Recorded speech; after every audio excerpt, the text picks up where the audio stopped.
Emily Thompson had only stepped away for a minute, just long enough to rinse a plate at the kitchen sink. Her 17-month-old daughter, Lily, was in the backyard with their new dog, Ranger, a German shepherd they had adopted just a few days earlier. She turned back toward the window, ready to smile at the sight of her daughter playing with their furry companion. But what she saw froze her in place. Ranger was shoving Lily hard. At first, Emily thought she was imagining it. Maybe they were playing? But no. Ranger's movements were forceful, desperate. Lily's tiny body tumbled backward onto the grass. Completely still. Time stopped. Emily's heart leapt into her throat. Her hands dropped the dish she was holding, and it shattered into the sink. Panic rose like a tidal wave as she threw the door open and ran toward them, screaming Ranger's name. Then came the moment that nearly broke her. Ranger grabbed Lily by her diaper and flung her across the yard like a rag doll. Emily screamed, louder than she ever had in her life. Her legs almost gave out beneath her. Every horror story she'd ever read about dog attacks flashed through her mind at once. How could she have trusted this dog? How could she have left her baby alone? But just as she reached Lily and scooped her into her arms, she saw something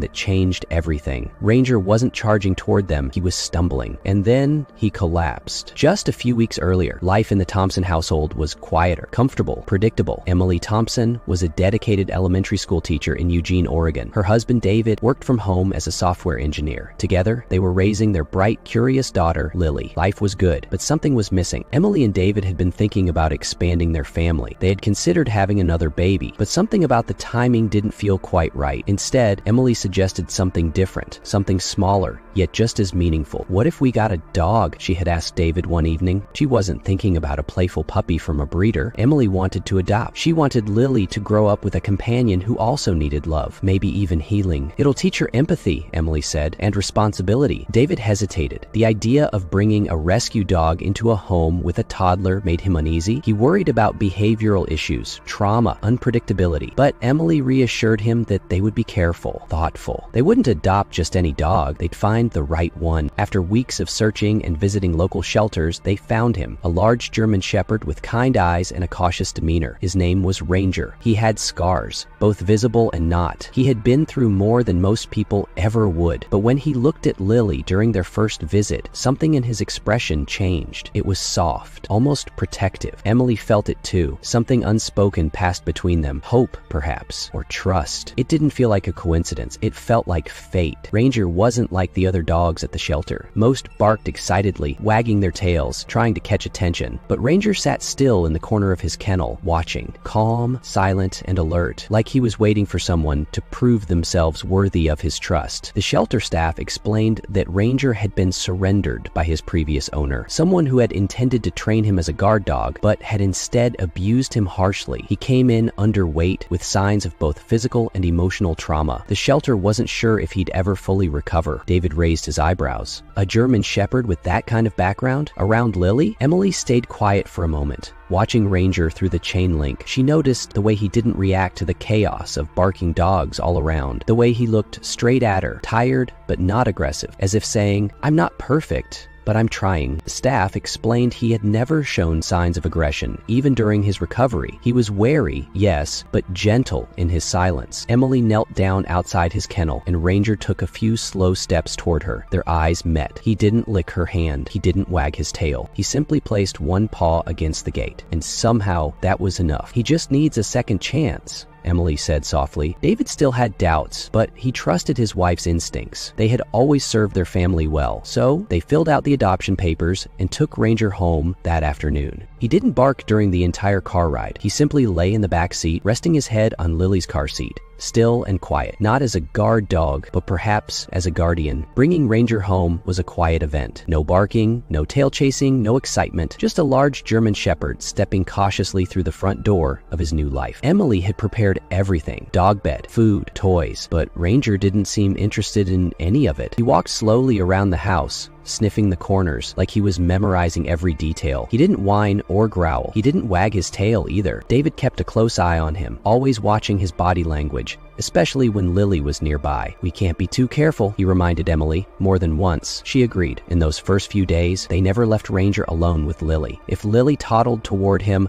one of them was right there. Ranger, to his credit, never made a single threatening move. He'd simply lie down and watch her, his ears tilted forward in quiet curiosity. Lily, of course, was enchanted. She didn't see the scars or the hesitation. All she saw was a big, fluffy friend. She'd walk up to Ranger and gently pat his back, sometimes trying to climb over him. He never flinched. He just sat there like a stone statue, letting her be near. Emily began noticing the little things. How Ranger would sit between Lily and the front door during thunderstorms. How his ears would twitch at every unfamiliar sound, even at night. How he followed Lily's every movement, not like prey, but like purpose. Still, Emily never fully relaxed. Trauma is tricky. Even the kindest dog could be unpredictable under stress. She knew that, she reminded herself often. But there was something undeniable about the way Ranger looked at Lily. Not with confusion, not with indifference, with focus, with loyalty. Emily didn't say it out loud, but in her heart, she had started to believe maybe Ranger wasn't healing alone. Maybe he was here to help them heal too. The day started like any other. Emily had just put on a pot of coffee. The house was quiet except for the faint hum of the dishwasher and the soft sound of Lily's laughter drifting in from the backyard. Ranger was out there with her, like always these past few days, watching, guarding, playing. Emily glanced out the window while rinsing off Lily's cup. The sky was clear, blue as a postcard. Lily had a bright red ball in her hands, wobbling unsteadily across the lawn as Ranger trotted beside her. It was peaceful, almost perfect. And then something shifted. At first, she couldn't put her finger on it. A strange silence blanketed the yard. The kind of silence that doesn't belong in a scene with a toddler. Emily squinted through the glass. That's when she saw it. Ranger wasn't walking beside Lily anymore. He was lunging, forcefully, not with playful excitement, but with urgency. His body was rigid, his head low, ears back. He slammed into Lily with his shoulder, knocking her over. Emily's breath caught in her throat. Lily didn't get up. A chill swept through her body. Her mind raced. Was Lily hurt? Why would Ranger do that? Then he did it again. He nudged her hard with his nose, pushed her like he was trying to roll her away, but Lily's body was limp, unresponsive. She wasn't crying. She wasn't moving. Emily dropped the cup. It shattered in the sink. Then came the moment that nearly shattered her. Ranger gripped Lily's diaper with his teeth, lifted her effortlessly, and flung her across the yard like she weighed nothing. Emily screamed, loud, primal. Her legs gave out for half a second, but adrenaline forced her forward. She burst through the screen door and sprinted across the grass, heart pounding so loud she could barely hear her own footsteps. 1,000 thoughts crashed into her skull. I knew this could happen. I should have listened. He was too damaged. I never should have trusted him. All she could see was Lily's tiny body crumpled on the grass a few feet from where she'd landed. Nothing else mattered. Not fear, not logic, not even Ranger. She reached her daughter in seconds, hands shaking, voice trembling as she called Lily's name over and over. Emily's knees hit the ground hard as she reached Lily. Her hands moved faster than her thoughts, patting her daughter down in panic, searching for blood, bites, bruises, anything that could explain what had just happened, but there was none. Lily whimpered softly. Her eyes fluttered open, dazed but alert. A tiny scratch ran along her cheek. Her diaper was torn, her shirt grass-stained, but she was breathing, alive, safe. Emily didn't know whether to cry or collapse. She wrapped Lily in her arms, whispering her name again and again, like it would keep her tethered to the moment. Then, a memory cut through the fear. Ranger. She turned, heart thudding, expecting to see a predator, snarling, eyes wild, but instead, she saw a collapsed figure in the grass. Ranger lay still. His chest rose in short, uneven bursts. Drool poured from his mouth, his body trembled, and his front paw was curled tightly against his chest, twitching. His ears twitched, but he didn't lift his head. What was happening? Her eyes darted around the yard, and then she saw it. A flicker of color in the grass where Ranger had been moments ago. Red, yellow, black, slithering, a coral snake. Emily gasped. She knew those colors. Every parent in the South did. Red on yellow, kill a fellow. It was one of the most venomous snakes in North America, and it had been inches from Lily. Suddenly, everything made sense. Ranger hadn't gone wild. He hadn't attacked. He had reacted. He had intervened. He had seen the snake before she ever did, and while she was inside, comfortable, safe, he had been outside, risking everything. Emily clutched Lily tighter as tears streamed down her cheeks. Her mind replayed every motion. The shove, the push, the throw. Desperate, frantic attempts to get Lily Lily out of danger, and now the price he'd paid. She crawled to him, careful not to scare him, but he didn't move. His eyes fluttered, half conscious. His breathing slowed. His paw, bitten, was already swelling. "Oh God," she whispered, voice cracking. "You weren't hurting her. You were saving her." And I thought. Her guilt washed over her in waves. She had doubted him. She had feared him. And yet, Ranger had done what no one else could. He'd protected her daughter, even as the venom coursed through his body. Now, it was her turn to protect him. Emily didn't remember standing up. One moment, she was on her knees in the grass, clutching Lily with one arm and staring at Ranger's limp body. The next, she was running. No, sprinting into the house, heart pounding so loudly it drowned out every thought but one. "He's dying. I have to save him." She kissed Lily's forehead, her voice shaking as she whispered, "Stay here, baby. I'll be back, and I'll bring him back too." Then she grabbed her car keys, her phone, and a beach towel, anything she could find to help move a 100-pound German Shepherd. Back in the yard, Ranger hadn't moved. His breathing was shallow. His body was warm, too warm. The swelling in his paw had worsened in just minutes. She knew venom worked fast. Minutes, not hours. His time was vanishing right in front of her. Emily crouched beside him and spoke softly. "I know it hurts, but you have to help me, please." But Ranger didn't respond. So she did something she never imagined she could do. With every ounce of strength in her body, and strength she didn't know she had, Emily rolled Ranger onto the towel and dragged him toward the car. Her muscles burned, her arms shook, but adrenaline made her unstoppable. She heaved him into the trunk of their SUV, slammed the hatch shut, and jumped into the driver's seat. Her hands were trembling on the wheel. She didn't even put shoes on. She floored the gas. Speed limits, red lights, stop signs, none of them mattered now. "Hold on, Ranger," she cried out. "You saved her. I'm going to save you." The emergency vet clinic was 10 miles away. Every second felt like an hour. When she skidded into the parking lot, a vet tech ran out before she could even open the trunk. One look at Ranger's swollen leg and glassy eyes was enough. They rushed him inside. Emily stood outside the doors, chest heaving, knees buckling. She'd done everything she could. Now all she could do was wait. The clinic doors swung shut behind the vet techs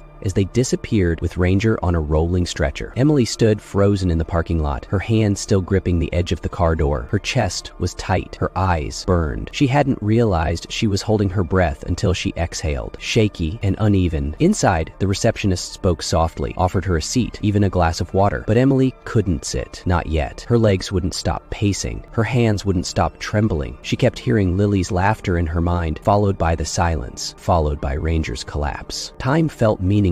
Minutes dragged into hours. The vet came out once to say they had administered anti-venom and were monitoring Ranger closely. His vitals were weak. The next 12 hours were critical. That was it. No guarantees, no reassurances. Emily eventually drove home, alone. Lily was asleep when she arrived, unaware of the storm her mother had just weathered. David held her in his arms at the doorway, his expression filled with questions Emily couldn't answer.